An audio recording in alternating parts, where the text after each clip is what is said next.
Mail-order bride rejected at the station. Until the rancher learned she owned his land, she stepped off that train carrying everything she owned in a worn leather satchel, and a deed that would destroy the man who rejected her before he even learned her name. The locomotive's whistle cut through the September heat like a blade through silk, and Eleanor Whitmore pressed her face to the window one last time before the train shuddered to its final stop. Cedar Ridge Station sprawled before her like a promise half-kept.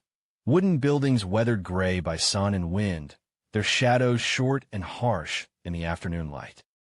She had imagined this moment 1,000 times during the 3-day journey from Kansas City, but none of her dreams had prepared her for the way her heart would hammer against her ribs like a trapped bird. The worn leather satchel felt heavier than it should as she lifted it from the seat beside her. Inside, wrapped in her mother's best linen, lay the careful letters Thomas Brennan had written over 6 months of correspondence. His penmanship was steady, his words measured but kind.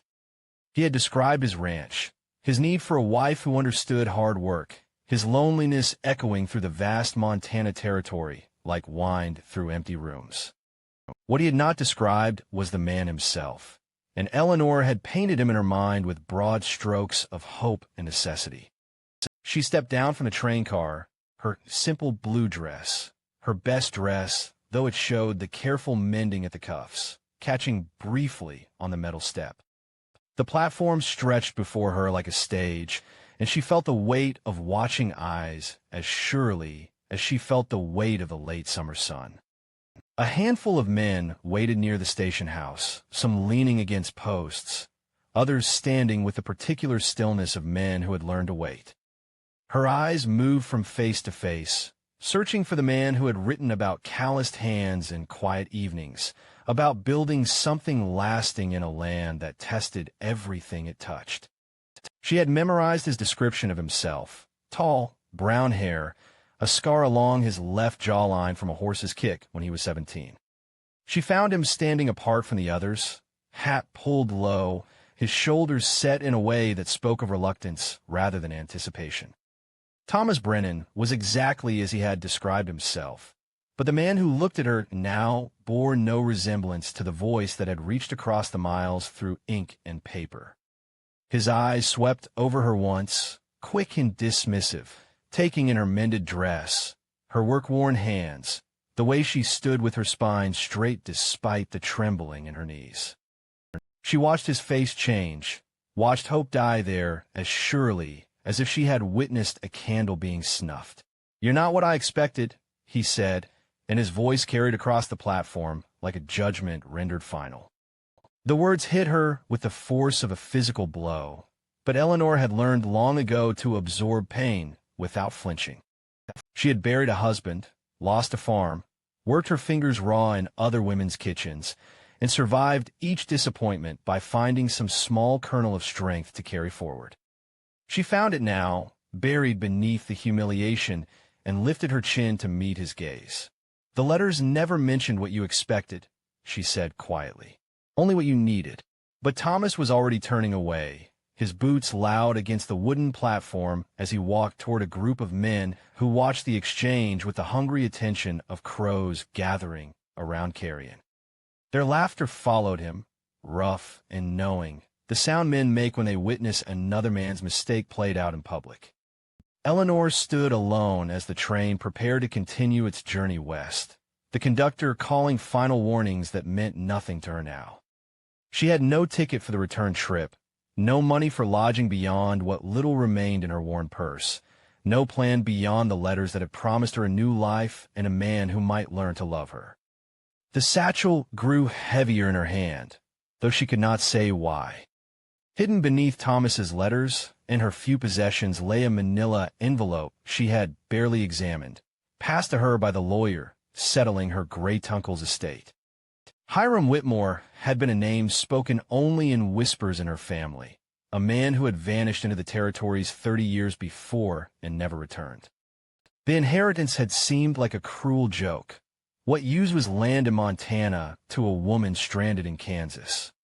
Now, standing on this platform with nowhere to go, She wondered if fate moved in patterns too large for ordinary understanding. The other men drifted away as the entertainment ended, leaving her alone with the station master, who watched her with something that might have been sympathy.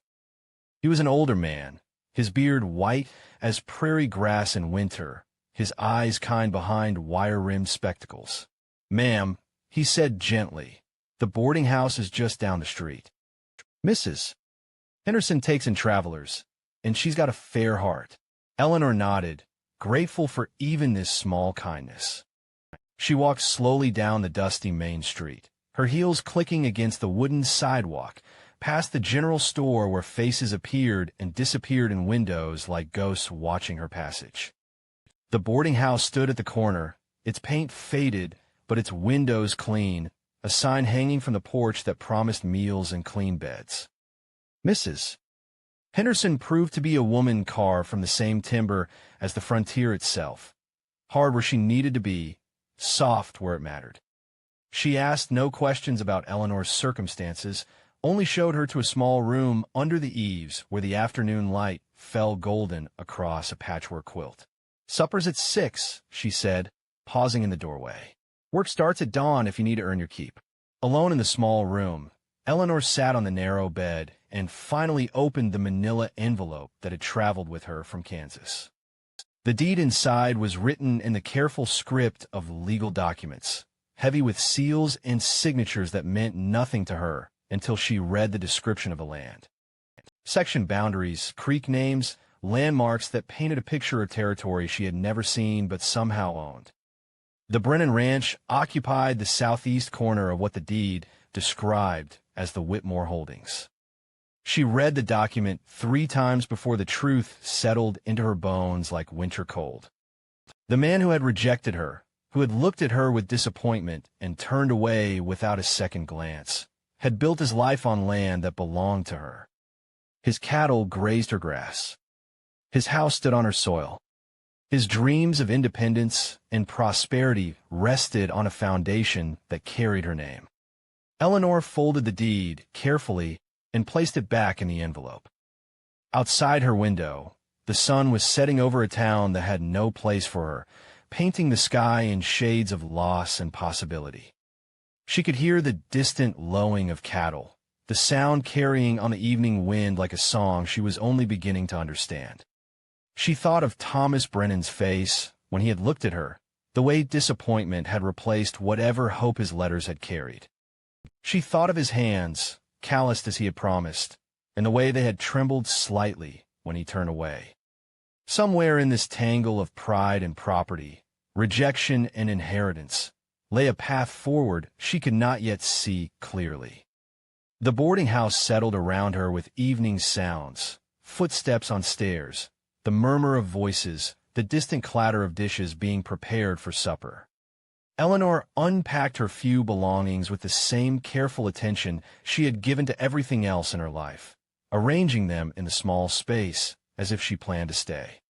Tomorrow would bring its own challenges, its own choices to make.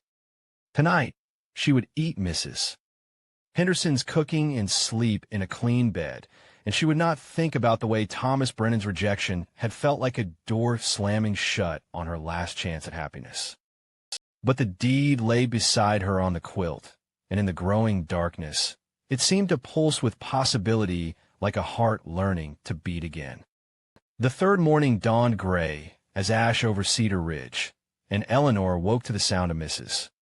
Henderson's voice drifting up from the kitchen below. She had earned her keep these past days with steady hands and silent efficiency, washing dishes until they gleamed, sweeping floors that would be dusty again by evening, mending tears in fabric with the same careful attention she had once given to her own broken dreams. The town had watched her through windows and doorways, their curiosity sharp as winter wind. She was the rejected bride, the woman who had stepped off the train carrying hope and been handed back disappointment like a gift unwrapped and found wanting. Some faces held pity, others judgment, and a few carried the particular cruelty that people reserve for witnessing another's humiliation. But Eleanor had learned long ago that survival meant moving forward even when the ground beneath your feet felt uncertain. She dressed in the dim light filtering through her small window, pinned her dark hair back with the same discipline she applied to everything else, and made her way downstairs to begin another day of earning her place in a world that had no room prepared for Mrs. Henderson stood at the stove, stirring a pot of something that smelled like comfort and possibility. She looked up when Eleanor entered, her weathered face creasing into lines that might have been the beginning of a smile. "There's been talk," the older woman said without preamble, the way frontier women delivered news both good and bad, about Thomas Brennan's troubles. Eleanor's hands stilled on the apron she was tying around her waist. She had not spoken his name since that moment on the platform, had not allowed herself to wonder about the man who had looked at her and found her lacking. The droughts hit him harder than most. Mrs. Henderson continued, her voice carrying the weight of gossip that doubled as community concern. "Lost half his herd this summer. Bank's been sniffing around like buzzards, and word is they'll come calling soon with papers that'll take everything his daddy built." The wooden spoon in Mrs. Henderson's hand moved in slow circles, stirring thoughts as much as food. Man's got pride thick as leather, but pride don't fill empty bellies or pay what's owed. Eleanor measured coffee into the pot with hands that had learned precision for necessity. She had seen pride destroy good people before, had watched her own husband choose stubborn dignity over practical help until the fever took him and left her with nothing but debts and regret. Pride was a luxury the desperate could not afford, though it was often the only thing they had left to lose. "He lives alone out there," Mrs. Henderson said, watching Eleanor's face with the careful attention of a woman who had spent decades reading the stories people tried to hide. "Been alone since his pa passed 2 winters back. House probably hasn't seen a decent meal or a woman's touch since then." The implication hung in the air between them like smoke from a dying fire. Eleanor understood the older woman's meaning, recognized the suggestion wrapped in concern and practicality. But the memory of Thomas's face, the quick dismissal in his eyes, the way he had turned away as if the sight of her caused him physical pain, these things lived in her chest like splinters worked too deep to remove. Still, when Mrs. Henderson packed a basket with fresh bread and leftover stew, Eleanor found herself accepting it without argument. When the older woman mentioned that the Brennan place lay just 3 miles south along the creek road, Eleanor nodded, as if the information was merely interesting rather than the answer to a question she had been afraid to ask. The walk to the ranch gave her time to think, to let the rhythm of her steps match the rhythm of her thoughts. The road followed Willow Creek, though the creek itself had shrunk to a trickle that barely wet the stones of its bed. Dust rose from her footsteps and settled on her skirts, marking her passage through a landscape that seemed determined to erase all traces of human ambition. The Brennan house appeared gradually through the heat shimmer, first as a suggestion of lines too straight for nature, then as a structure that spoke of hope built with careful hands. It was larger than she had expected, 2 stories with a wide porch that wrapped around the front and east side. But even from a distance, she could see the signs of neglect: loose boards on the porch rail, windows that needed washing, a front door that hung slightly crooked on its hinges. Thomas emerged from the barn as she approached, leading a horse that moved with the careful steps of an animal favoring an injured leg. He stopped when he saw her, his hands tightening on the lead rope until his knuckles showed white against the leather. "What are you doing here?" The question came out harder than he intended. She could hear it in the way his voice caught it. Eleanor set the basket down on the porch steps and looked at him directly, the way she had learned to look at difficult truths. "Mrs. Henderson thought you might be hungry. I don't need charity. Neither do I," she said simply. "But we both need to eat." The horse nickered softly, and Thomas's attention shifted to the animal for a moment, his hands gentling automatically on the rope. Eleanor watched the change in him, saw how tenderness came easier when it was directed toward something that could not judge him. "What happened to him?" she asked, nodding toward the horse. "Stone bruise. Nothing that won't heal with time and rest." Thomas's voice carried less edge now, as if talking about the horse's injury was safer than acknowledging her presence directly. Eleanor moved closer, her steps slow and non-threatening. The horse was a bay gelding, well-built but showing the effects of hard use and harder times. She had grown up around horses, had learned their language before she learned the complications of human speech. "May I?" she asked, extending her hand toward the animal's neck. Thomas hesitated, then nodded. Eleanor stroked the horse's neck with the confidence of someone who understood that trust was something you earned in small increments. The animal leaned into her touch, and she felt some of the tension ease from Thomas's shoulders. "He's beautiful," she said, and meant it. "My father's favorite. Called him Justice, though I never understood why until I got older." Thomas's voice carried a note of something that might have been warmth. Said a good horse would carry you, true, no matter how lost you got. They stood in the afternoon heat, three creatures bound together by the simple act of shared attention. Eleanor could feel Thomas watching her, could sense the questions he was afraid to ask. She had questions of her own, but the manila envelope in her satchel felt like a secret too large to speak in this fragile moment. "The basket's out enough for two," she said finally, "if you have a mind to share." Thomas looked at her for a long moment, and Eleanor saw something flicker behind his eyes, surprise, perhaps, or recognition of a kindness he had not expected. He tied Justice to the porch rail with movements that spoke of long practice, then gestured toward the door. "Coffee's probably bitter as sin," he warned. "Haven't had much practice making it for company." The inside of the house told the story of a man trying to maintain something larger than himself with tools that were no longer adequate. The furniture was well made but showing wear, the floors clean but marked by boots that tracked in more than just dirt. In the kitchen, dishes sat clean but mismatched in open shelves, and the coffee pot sat cold on a stove that looked like it received only the most basic attention. Eleanor moved through the space with the practiced efficiency of a woman who had learned to read houses like books, understanding their needs and their stories. She lit the stove with steady hands, measured coffee with an eye trained by years of making much from little, and set the basket contents on the table that dominated the center of the room. Thomas watched her work with the particular attention of a man who had forgotten what it looked like to have someone else care for his daily needs. When she poured the coffee and set a cup before him, he wrapped his hands around it as if it were something precious. "Why did you come out here?" he asked finally, the question carrying more weight than its simple words suggested. Eleanor sat across from him, her own cup warming her palms. "Because 3 days ago I thought I understood what my life was going to be. Today, I don't know anything except that running away never solved anything worth solving." They ate in comfortable silence, the bread fresh and the stew still warm from Mrs. Henderson's careful packing. Through the kitchen window, Eleanor could see the pasture where a handful of cattle moved slowly in the heat, their ribs showing through hide that spoke of lean times and hard choices. "How bad is it?" she asked, because sometimes the most important questions required the fewest words.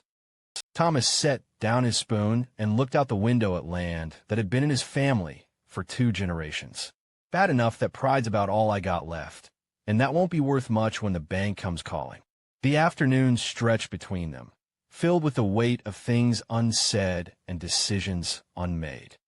Eleanor found herself noticing details, the way Thomas's hands moved when he talked, careful and deliberate, as if words were tools that required proper handling. The scar along his jaw that caught the light when he turned his head. The particular stillness that surrounded him, as if he had learned to carry his troubles quietly rather than burden others with their weight. When the coffee was finished and the dishes cleaned, Eleanor prepared to leave. Thomas walked with her to the porch, where Justice still stood tied to the rail, his dark eyes alert and patient. "Thank you," Thomas said, and the words carried more meaning than gratitude for a shared meal. Eleanor nodded, shouldering her empty basket. Food tastes better when it's not eaten alone. She walked back toward town as the sun began its descent toward the western mountains, her shadow stretching long across the dusty road. Behind her, she could feel Thomas watching until she disappeared around the bend where Willow Creek turned north toward Cedar Ridge. The deed remained folded in her satchel, its secrets intact, but something had shifted in the space between them during those quiet hours in his kitchen. Eleanor could not name what it was, could not say whether it was the beginning of understanding or simply the recognition that loneliness, once acknowledged, became easier to bear when it was shared. Tomorrow would bring its own choices, its own tests of character and resolve. Tonight, she would help Mrs. Henderson prepare supper for the boarding house guests, and she would not think about the way Thomas Brennan's hands had trembled when he reached for the coffee she had poured.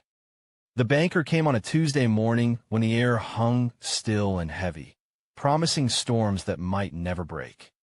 Eleanor saw him first from the boarding house window, his black carriage cutting through the dust like a wound through skin. Silas Morrison sat straight-backed on the driver's seat, his suit untouched by the grime that marked everyone else in Cedar Ridge, his pale hands soft as a baby's against the leather reins. Mrs. Henderson appeared at Eleanor's shoulder, following her gaze toward the approaching carriage. "That man's brought nothing but sorrow to this town," she said quietly. "Takes what folks can't afford to lose and sleep sound at night." Eleanor watched the carriage roll past the boarding house, heading south toward the creek road, toward Thomas's ranch. The manila envelope in her room seemed to grow heavier with each turn of the wheels, and she found herself reaching for a shawl before she fully understood her intentions. "I need to walk," she told Mrs. Henderson, though they both knew it was more than restlessness that pulled her toward the door. The road to the Brennan ranch had become familiar over the past 3 days. Eleanor had found reasons to walk this way, gathering wildflowers for Mrs. Henderson's table, checking the creek's water level, simply needing the space that only the open prairie could provide. Each time, she had passed the ranch house and wondered about the man inside, about the weight he carried and the choices that kept him awake at night. Today, she walked with purpose sharpened by dread. She arrived as Morrison was unfolding papers on Thomas's kitchen table, his voice carrying through the open windows like the sound of nails being driven into wood.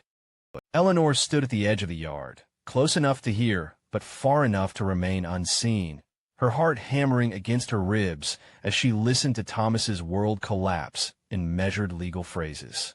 60 days past due on the loan payment, Morrison was saying, his tone as crisp as his unwrinkled shirt. "The bank's been patient, Mr. Brennan, but patience has its limits." Thomas's voice came rough as sandpaper. "The cattle market's been down. Soon as I get the herd to Denver, the herd you sold last month to cover your feed bills." Morrison's laugh held no warmth. "Mr. Brennan, let's not pretend we're discussing a temporary setback. This property will be auctioned to satisfy the debt. You have 30 days to vacate."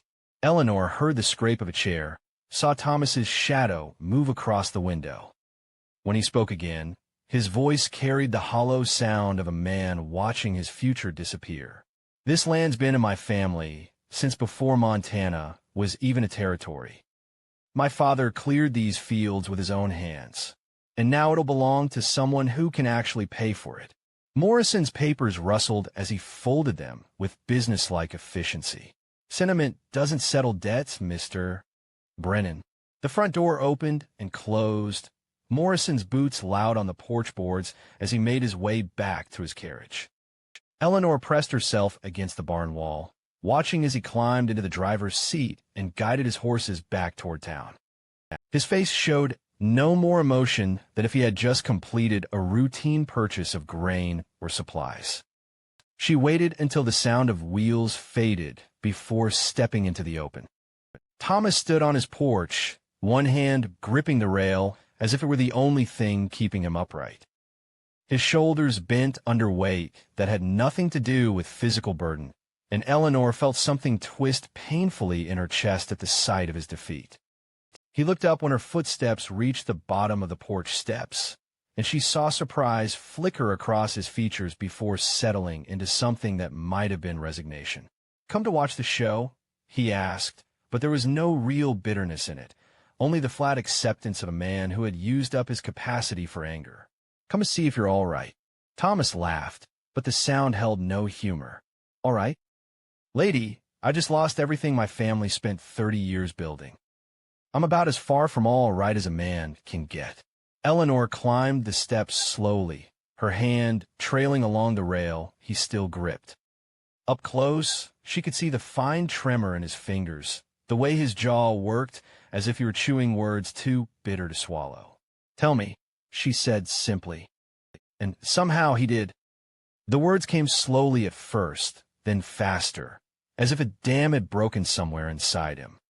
He told her about his father's dreams, about land that had promised prosperity and delivered only struggle, about cattle that died in the drought, about loans taken against future harvests that never came, about the particular shame of failing at something that should have been his birthright.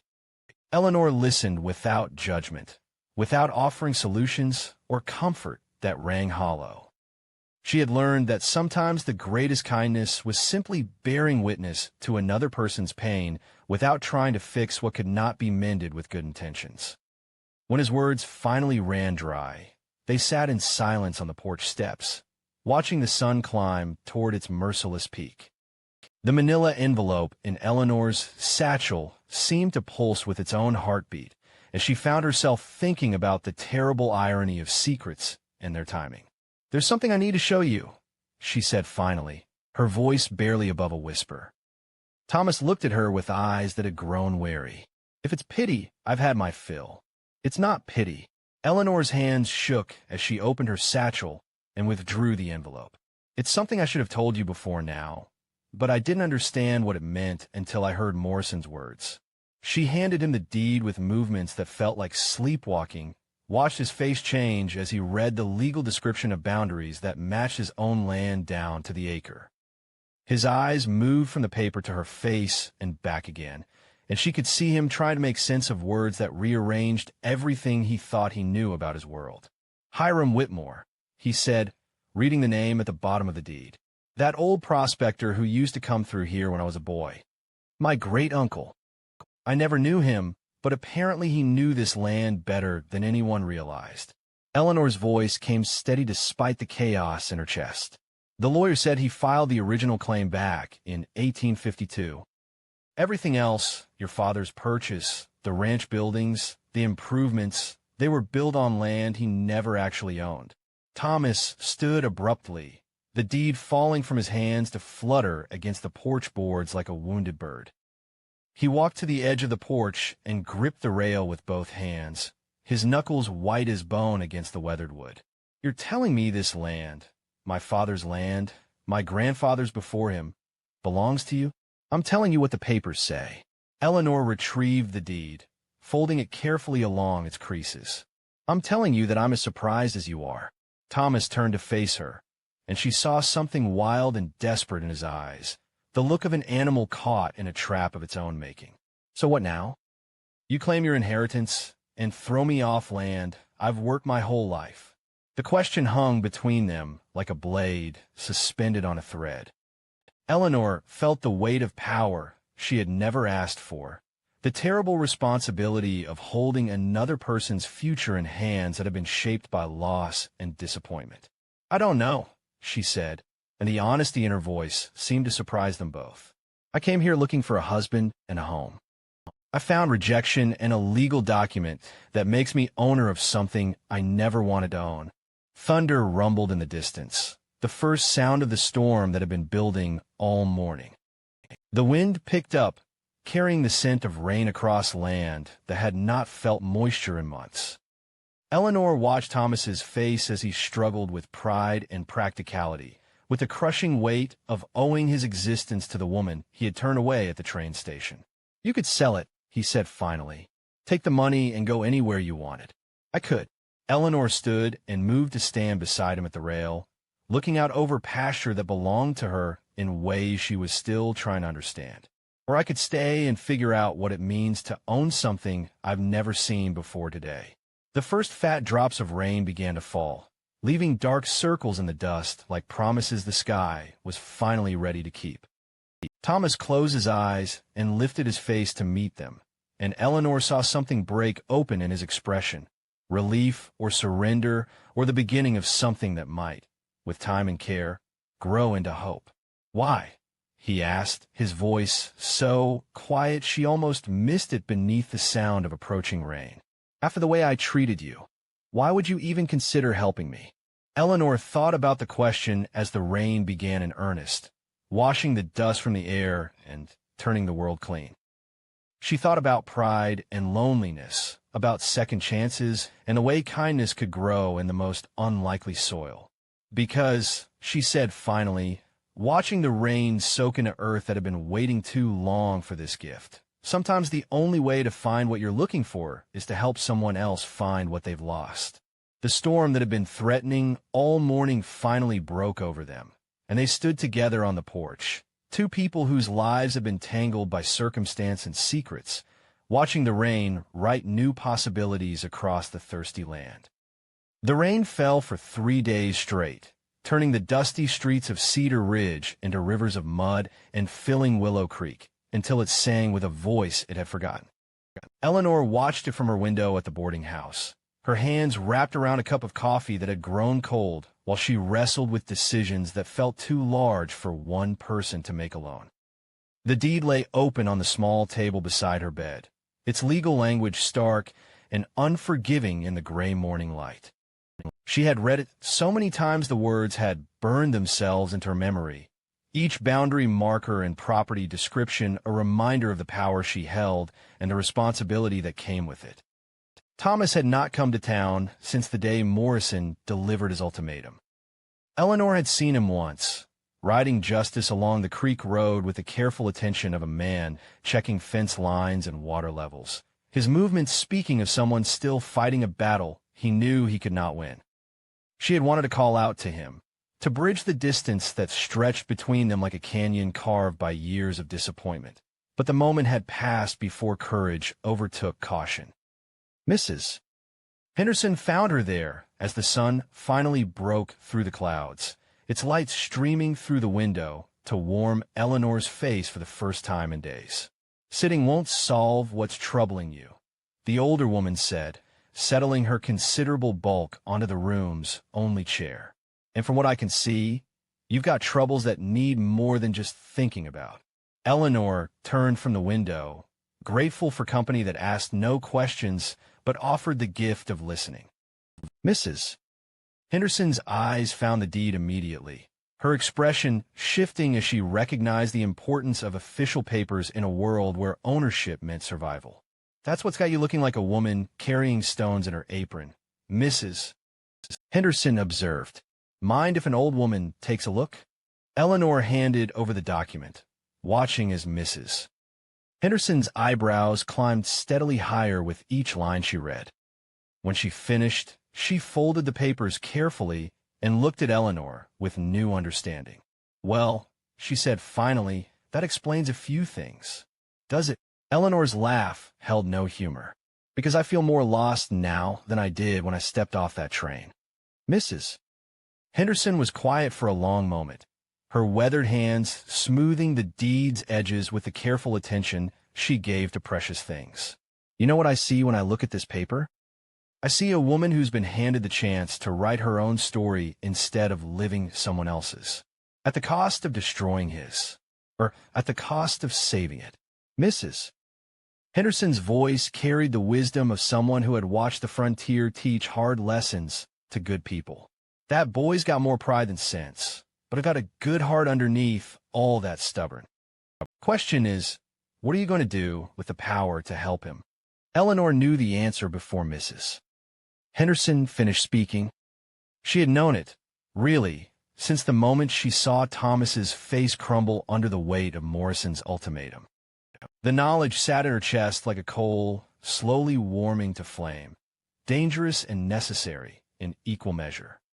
An hour later, she stood at Thomas's front door with a deed folded in her hand and a proposal that felt like stepping off a cliff in it. She knocked once, then waited as footsteps approached from inside the house. Thomas opened the door, looking like a man who had not slept in days. His hair was uncombed, his shirt wrinkled, and his eyes carried the particular exhaustion that came from fighting battles inside your own head. When he saw her, something flickered across his face: surprise, wariness, and underneath it all, a hunger he was trying hard to hide. Eleanor. Her name and his voice sounded different than it had before, gentler somehow, as if he had been practicing saying it when no one could hear. "We need to talk," she said, and stepped inside before he could object. The kitchen looked the same as it had 3 days ago, but something in the air felt different. Thomas moved to the stove automatically, reaching for the coffee pot with the practiced motions of a man who had learned to find comfort in routine. "About the other day," he began.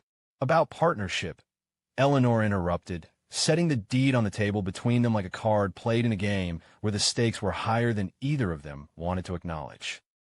Thomas's hand stilled on the coffee pot. What kind of partnership? Eleanor had rehearsed this speech during her walk from town, had practiced the words until they felt smooth in her. But sitting here in his kitchen, watching the way morning light caught the lines around his eyes, all her careful preparation crumbled like paper in flame. "The kind where we both get what we need," she said simply. "You need land to work. I need a home and a life worth living. The deed says this property belongs to me, but the knowledge of how to work it belongs to you." Thomas sat down across from her, his movements slow and deliberate. She could see him turning her words over in his mind, examining them from every angle like a man checking a horse for soundness before making a purchase. "What exactly are you proposing?" Eleanor's heart hammered so hard she was certain he could hear it. "Marriage. Partnership. A real life built on honest ground instead of letters and false expectations." The silence that followed stretched like wire pulled tight. Thomas stared at the deed without touching it, his jaw working as if he were chewing something bitter. When he finally looked up, his eyes held a pain so deep it made Eleanor's chest ache. "You're offering to save me," he said quietly. "After the way I treated you at that station, after I turned my back on you like you were nothing, you're offering to save my life. I'm offering to save both our lives." Eleanor reached across the table, her fingers stopping just short of his hand. "I've been alone for 2 years, Thomas. I came here looking for someone who might learn to love me, and instead I found someone who needs what I have to give. Maybe that's not the same thing, but maybe it's close enough to start with." Thomas was quiet for so long that Eleanor began to fear she had misjudged everything. His character, his desperation, the fragile connection that had grown between them over shared meals and careful conversations.